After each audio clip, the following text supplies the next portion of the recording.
Չնայած այն հանգամանքին, որ ընդամենը մի քանի օրից կմեկնարկի ամռան առաջին ամիսը, անբարենպաստ ու ցուրտ եղանակային պայմանները դեռ շարունակվում են։ Շրջանի տարբեր բնակավայրերում տեղացող անձրևներն ու ցածր ջերմաստիճանը անհանգստություն են առաջացրել գյուղատնտեսությամբ զբաղվող բնակիչների շրջանում։ Գյուղացիները մտավախություն ունեն, որ երկարատև սառնությունն ու խոնավությունը կարող են վնաս հասցնել գյուղատնտեսական մշակաբույսերին, պտղատու այգիներին եւ սպասվող բերքին։ Նադի, եթե մարոշ չկա, չի ազդի։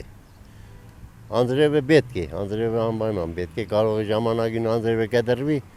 հողի խոնավությունը չորանա, այլ բերքը նվազի։ Բայց նադի լավ է, ճիշտ է։ Վնաս չկա, մարոշ չկա, որ վախենանք։ Եթե մարոզել է, ցանկատարածության է, կարի է, ցորեն է, քարտոլ արդեն ձալունակությունը կուտակ է,